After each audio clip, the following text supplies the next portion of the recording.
तो हेलो बच्चों, कैसे हैं? उम्मीद करते हैं आप अच्छे होंगे और आपकी पढ़ाई अच्छे से चल रही होगी। मैं विनोद सर आपका ब्राइट फ्यूचर क्लासेस में एक बार फिर से स्वागत करता हूं। तो बच्चों, आज की क्लास में हम 1.2 की एक्सरसाइज को सॉल्व करेंगे। तो एक्सरसाइज सॉल्व करने से पहले इसका जितना भी बेसिक कॉन्सेप्ट था उसको हम इसके पहली वाली क्लास में डिस्कस कर चुके हैं। तो जो भी बच्चे वो क्लास नहीं देखे हैं उसको जरूर देखिएगा, जिससे आपको क्वेश्चन सॉल्व करने में आसानी होगी। तो आइए हम पहले क्वेश्चन को सॉल्व करते हैं। तो देखिए, इस एक्सरसाइज में हमको क्या करना होगा, कोई एक फंक्शन दिया रहेगा, उसको एकैकी, आच्छादक या एकैकी और आच्छादक दोनों दिखाना रहेगा। तो आइए हम क्वेश्चन देखते हैं। सिद्ध कीजिए f(x) बराबर 1/x सभी द्वारा परिभाषित फलन f such that r star to r star एकैकी आच्छादक है, जहां r स्टार सभी ऋणोत्तर वास्तविक संख्याओं का समुच्चय है। ऋणोत्तर मतलब उसमें ऋणात्मक संख्याएं नहीं हैं। यदि प्रांत r स्टार को n में बदल दिया जाए जबकि सहप्रांत पूर्वक r स्टार ही रहे, तो क्या परिणाम सत्य होगा कि नहीं होगा? तो इनमें दो क्वेश्चन हैं। तो पहले हम यहां तक क्वेश्चन को सॉल्व करते हैं, उसके बाद फिर हम आगे करेंगे। तो दो पार्ट बन गया इसमें। तो देखिए, एकैकी सिद्ध करने के लिए हमको क्या करना होता है, उसमें आपको हम 3-4 तरीके बताए हैं। उन 3-4 तरीकों में से आप कोई भी एक तरीका लगाकर एकैकी दिखा सकते हैं। तो आइए हम एकैकी प्रूव करते हैं। तो देखिए, हमको जो फलन दिया है वो f(x) बराबर 1/x दिया हुआ है, और जो हमारा फलन है f such that r star to r star द्वारा परिभाषित फलन है। तो सबसे जो सरल तरीका होता है उसमें हम क्या करते हैं, कोई x1 और x2 दो एलिमेंट्स हम मानकर दिखाते हैं। तो देखिए, हम मान लेते हैं, माना x1 और x2 कहाँ है, जो r स्टार है, यानी कि जो प्रांत है उसमें है। तो यहां पे हम क्या करते हैं, f(x1) इज इक्वल टू हमको f(x2) दिया होता है। अगर इसे हम x1 is equal to x2 prove कर दें तो ये जो हमारा फंक्शन होता है वो 1-1 फंक्शन हो जाता है, यानी एकैकी फलन हो जाता है। तो देखिए, हमारा फलन क्या है, 1/x है। तो x1 हमको प्राप्त करने के लिए जहां जहां x है वहां पे x1 रखना होगा। यहां पे x1 रखेंगे तो 1/x1 बन जाएगा, इज इक्वल टू 1/x2 बन जाएगा। अब क्रॉस मल्टीप्लाई आप कर दो। क्रॉस मल्टीप्लाई अगर हम कर देंगे तो x1 is equal to x2 हमको मिल जाएगा। तो हम सीख चुके हैं कि यदि f(x1) is equal to f(x2) अगर आपको दिया गया हो, उसे हम x1 is equal to x2 अगर प्रूव कर दें तो जो फलन होता है वो एकैकी फलन होता है। तो अतः f(x) एकैकी फलन है, एकैकी फलन है। तो इस तरह से ये प्रूव हो गया। अब हमको क्या दिखाना है कि आच्छादक फलन है कि नहीं है। तो देखिए, आच्छादक फलन को हम मैपिंग करके यहां पे प्रूव करेंगे। तो ये हमारा r स्टार है, ये भी आपका r स्टार है, ये f द्वारा संबंधित है। तो जो हमको फंक्शन दिया हुआ है f(x) इज इक्वल टू हमको दिया है 1/x। तो आच्छादक प्रूव करने के लिए क्या करना होता है, जो सेट B होता है, जो दूसरा सेट हमारा होता है, उसमें कोई भी एलिमेंट शेष नहीं बचना चाहिए। अगर कोई भी एलिमेंट्स इसमें शेष बच जाएगा तब आपका वो आच्छादक फलन नहीं होता है। तो अब देखिए x की वैल्यू आपको मान लीजिए 1 रख रहे हैं, तो fx की वैल्यू कितना आएगी 1/1 यानी कि 1।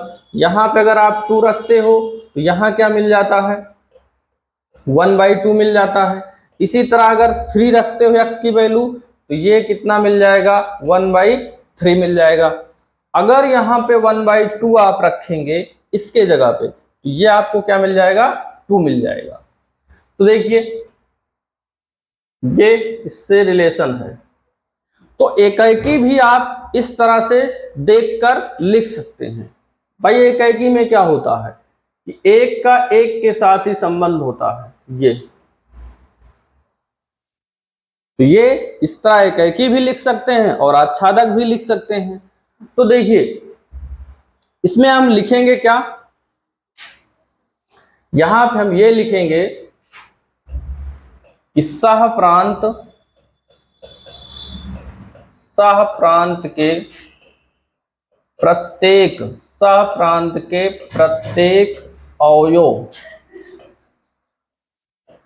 का प्रांत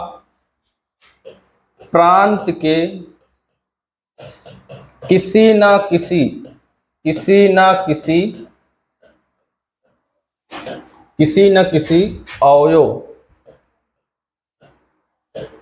देखिए सह प्रांत के प्रत्येक अवयव का प्रांत के किसी न किसी अवयव का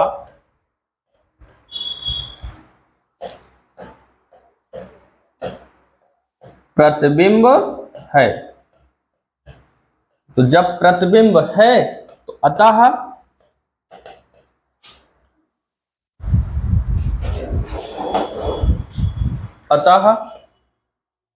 जो fx है वो आच्छादक फलन है।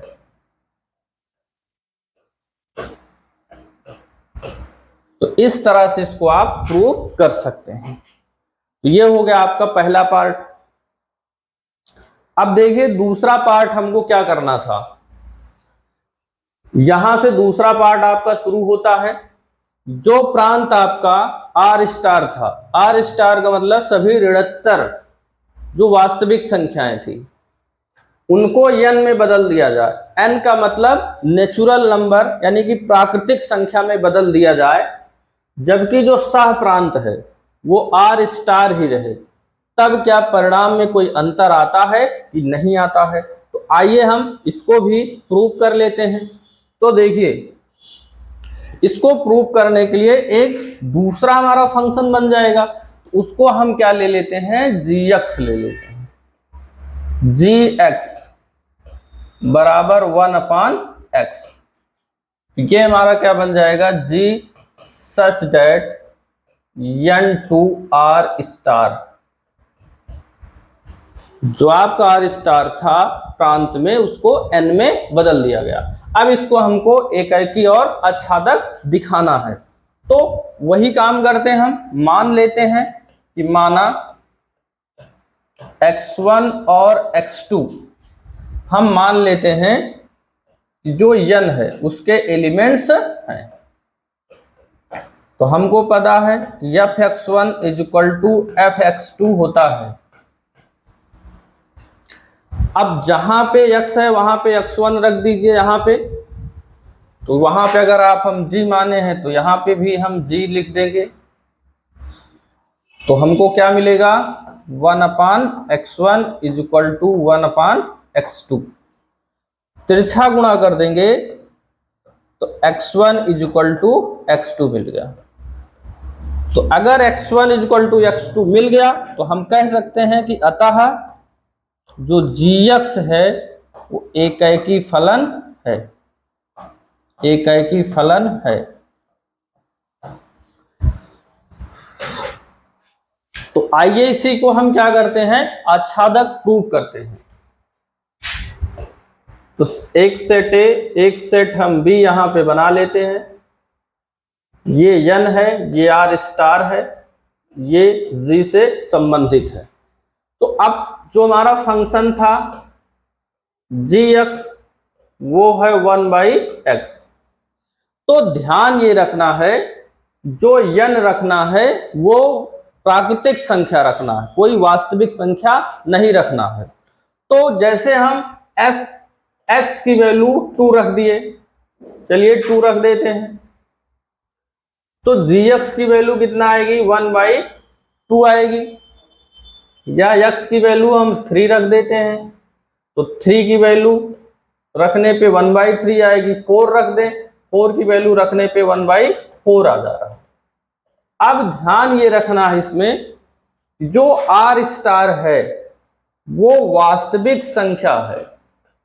वास्तविक संख्या में तो प्राकृतिक संख्या भी आएंगी, पूर्णांक भी आएंगे, उसमें परमेय संख्याएं भी आएंगी।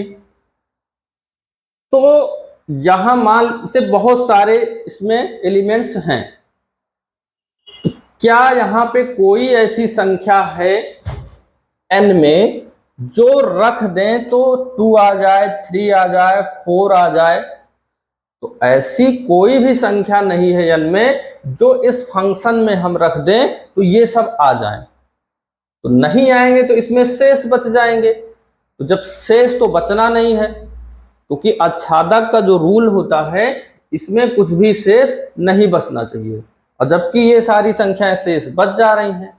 तो देखिए, जब कोई संख्या शेष बच जाती है तो कोई एक एलिमेंट्स आपको लेकर लिख देना होता, कोई भी एक एलिमेंट्स। जब भी हमको मना करना होता है तो सिर्फ एक एलिमेंट्स की जरूरत पड़ती है। तो एक एलिमेंट्स मान लीजिए हम 2 ही ले लेते हैं, तो देखिए लिखेंगे कैसे, लिखने का तरीका आपको पता होना चाहिए। 2 बिलोंग टू r स्टार के लिए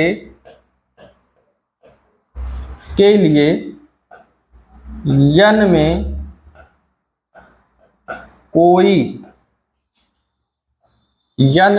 कोई x बिलोंग टू n नहीं है कि fx इज इक्वल टू 2 हो जाए।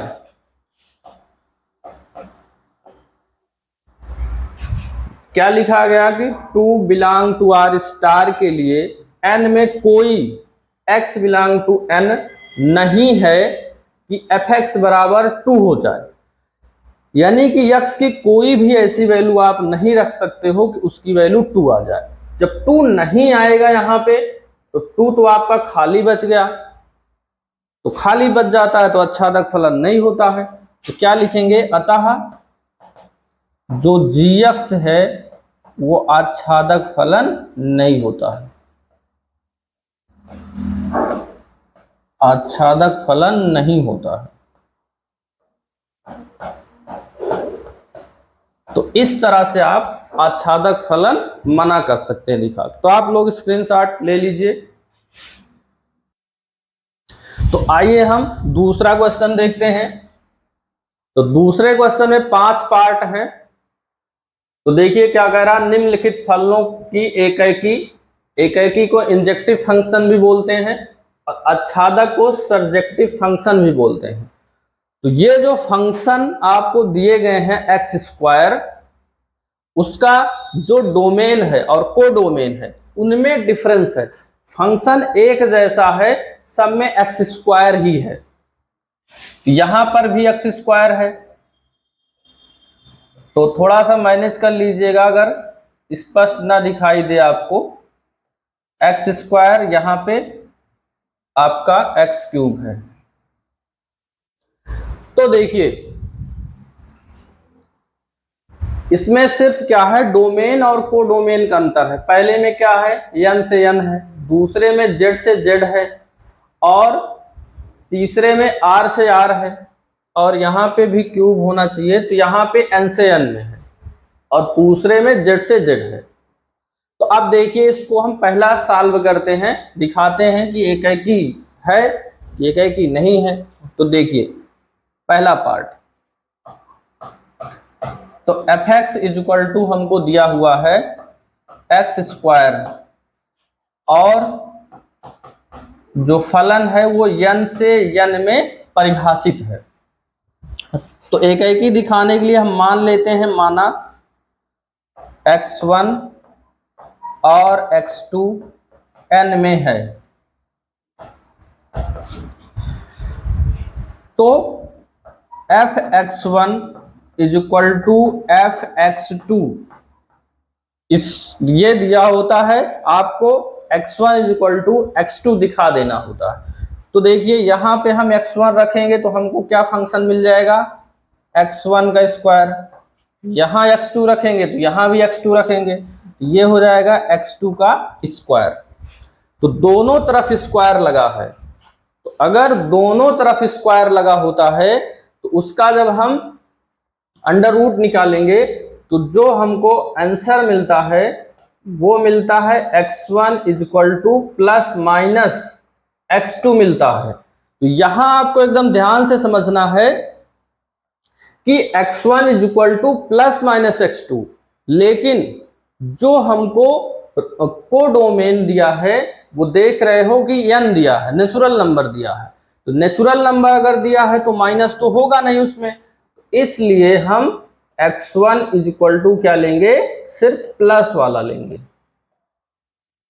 ये तो प्लस वाला जब लेंगे तो x1 is equal to x2 आपका बराबर हो गया। अतः हम लिख सकते हैं, अतः जो fx है वो आपका एकैकी फलन है, एकैकी फलन है। ये आपका प्रूफ हो गया। अब हम देखते हैं इसको आच्छादक, आच्छादक कैसे दिखाएंगे। तो देखिए दो हम सेट यहां पे बना लेते हैं, a और b। ये n है, ये भी n है, ये f द्वारा संबंधित है। जो हमारा फंक्शन है वो fx बराबर x स्क्वायर है। तो देखिए अब क्या करना क्या है कि x की वैल्यू हम कुछ रख के देख लेते हैं। तो देखिए जो स्क्वायर फंक्शन होते हैं वो अधिकतर आपके आच्छादक नहीं होते हैं, ऐसा नहीं है कि, लेकिन अधिकतर ऐसा होता है।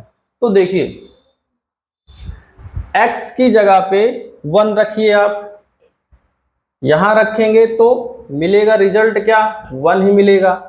यहां पे आप 2 रखिए तो 2 रखेंगे तो 4 मिलेगा, 3 रखेंगे तो 9 मिलेगा।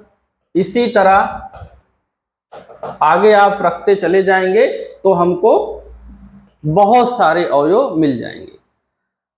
तो अब देखिए इसको आच्छादक चेक करना है, तो इसमें 1 भी है, 2 भी है, 3 भी है, 4 भी है, 5 भी है, बहुत सारे एलिमेंट्स इसमें हैं, कोई छूटना नहीं चाहिए। तो क्या आप ये कह सकते हो कि जो मान लीजिए 2 हम ले रहे हैं, तो क्या x की कोई ऐसी वैल्यू है कि यहां हम रख दें तब हमको 2 मिल जाए? ऐसा तो संभव नहीं है कि x की कोई वैल्यू हम रख दें, कोई नेचुरल नंबर, कि हमको 2 मिल जाए। तो अगर 2 नहीं मिल रहा है तो ये तो इसमें बच जा रहा है, तो बच जाएगा तब आपका आच्छादक नहीं होगा। तो उसको हम लिखेंगे कैसे, तो देखिए चूंकि 2 बिलोंग टू n के लिए, 2 बिलोंग टू n के लिए n में कोई x बिलोंग टू n नहीं है कि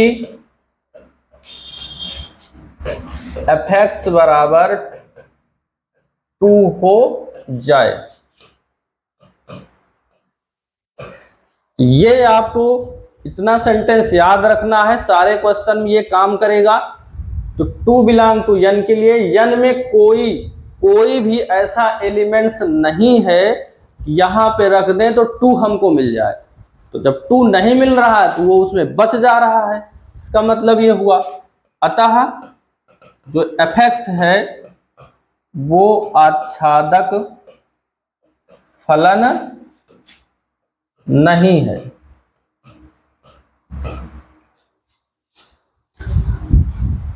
तो इस तरह से आप इसको आच्छादक चेक कर सकते हैं। देखिए अगर एक ही भी आपको चेक करना है, देखिए 1 का 1 के साथ 2 रखे तो 4 आया, 3 रखे तो 9 आया।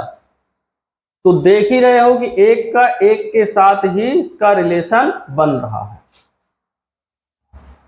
तो ये जो एक के साथ एक बनेगा तो आप जो डिफिनीशन आपको लिखवाए हैं वही आप लिख सकते हैं।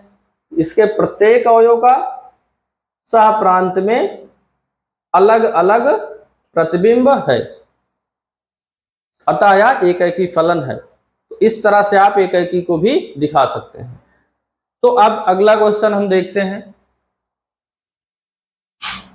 देखो फंक्शन वही है, बस चेंज क्या हो गया कि z से z में दे दिया। z से z का मतलब पूर्णांक यहां पे दे दिया, और पूर्णांक आपको पता है कि प्लस भी होते हैं और माइनस भी होते हैं। तो आइए हम सेकंड पार्ट इसका सॉल्व करते हैं।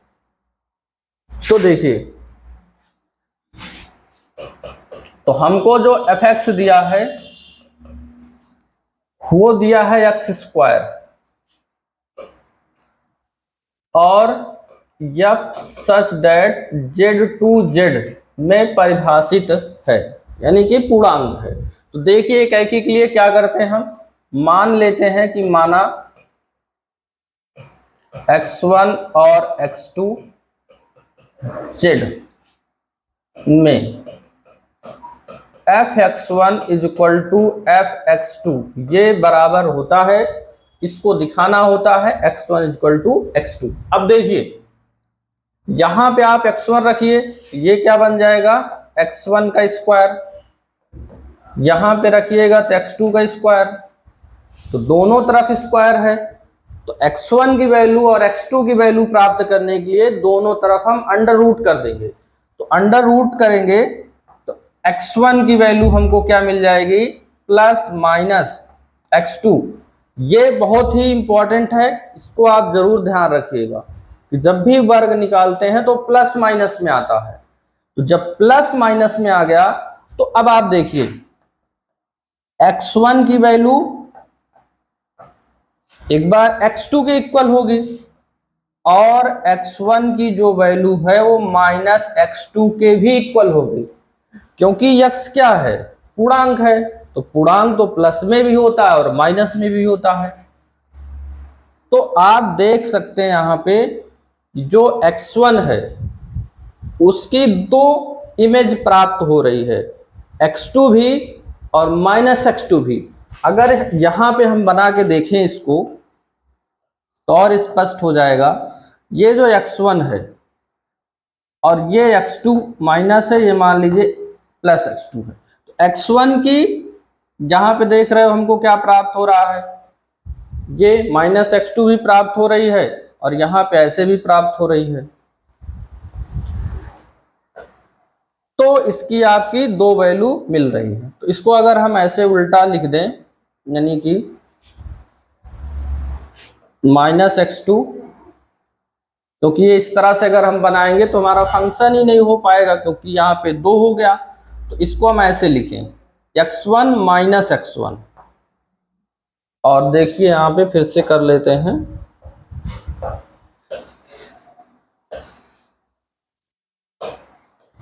तो देखिए क्योंकि फंक्शन होना तो आपका जरूरी है, तो यहाँ पे हम लिख लेते हैं प्लस x1, यहाँ पे लिख लेते हैं माइनस x1। तो अब देखिए यहाँ पे लिख लेते हैं x2, तो इसका इसके साथ भी हो रहा है, इसका इसके साथ भी हो रहा है। तो x1 और माइनस x1 दोनों x2 के इक्वल आ रही है। तो इस तरह से इसको हम दिखा सकते हैं। तो लिखेंगे अतः fx जो है वो एकैकी फलन नहीं है।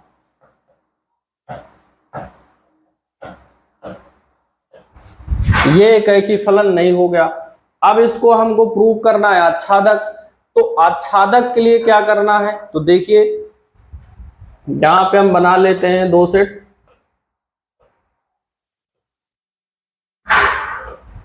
यहां पे z है, ये z है, फलन हमारा है fx बराबर x²। तो अब देखिए x की वैल्यू प्लस भी रखना है और माइनस भी रखना है आपको। तो प्लस और माइनस जब आप रखेंगे तो मान लीजिए हम +1 रख रहे हैं, तो आंसर क्या मिलेगा? +1। मान लीजिए -1 रख रहे हैं तो रिजल्ट क्या मिलेगा? +1 ही मिलेगा। बाकी यहाँ पे हम 2 रख देते हैं तो हमको क्या मिलता है? 4। -2 रख देते हैं तो बहुत सारे यहाँ पे एलिमेंट्स हैं, तो -2 रखते हैं तो तब भी हमको 4 ही मिलता है। तो क्योंकि इसमें भी तो माइनस वाले एलिमेंट्स हैं, तो माइनस वाले एलिमेंट्स इसमें भी हैं, लेकिन यहाँ पे किसी का किसी के साथ संबंध नहीं बन रहा है माइनस वाले में, तो माइनस वाले सारे छूट जा रहे हैं। तो जब सारे छूट जा रहे हैं तो हम क्या लिखेंगे? कोई एक एलिमेंट यहाँ पे हम ले लेंगे। तो मान लीजिए माइनस हम 2 ही ले लेते हैं। -2 बिलोंग टू Z के लिए Z में कोई x बिलोंग टू Z नहीं है कि fx बराबर -2 प्राप्त हो जाए। x में कोई भी ऐसी वैल्यू नहीं है कि रख दें तो -2 प्राप्त हो जाए, नहीं हो रहा है। ये सारे एलिमेंट्स खाली बच जा रहे हैं, खाली बचेंगे तो आच्छादक होगा नहीं, अतः fx आच्छादक फलन नहीं होगा।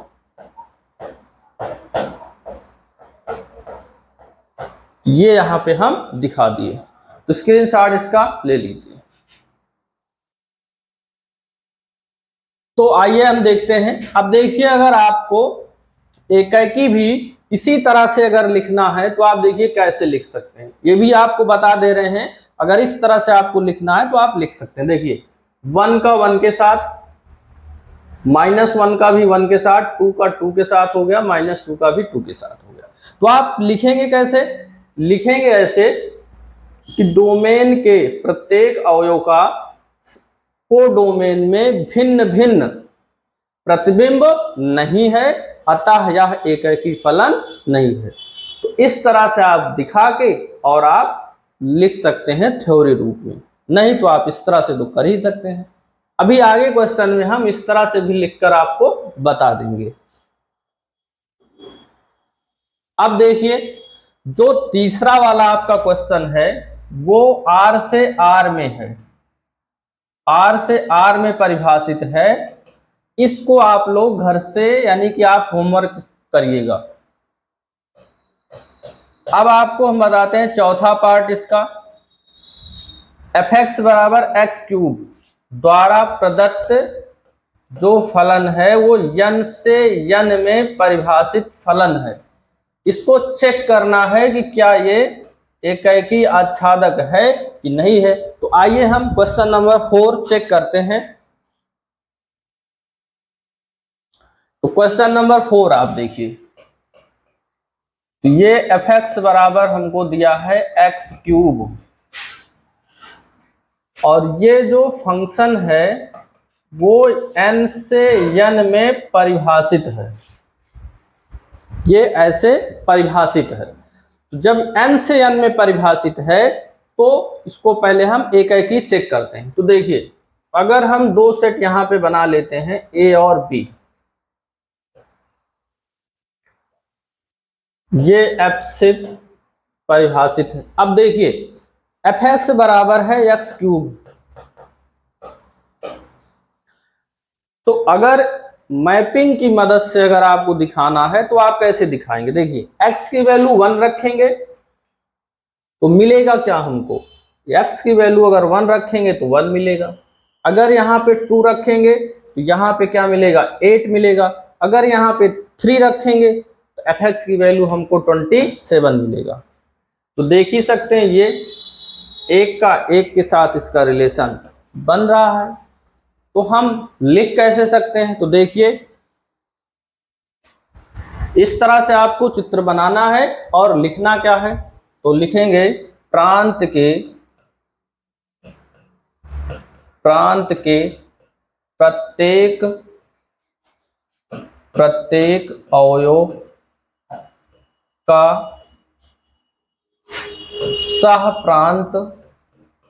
सह प्रांत में भिन्न भिन्न अवयव नहीं, भिन्न भिन्न प्रतिबिंब है। अगर भिन्न भिन्न प्रतिबिंब है तो हम जानते हैं कि अतः जो fx है वो एकाकी फलन है।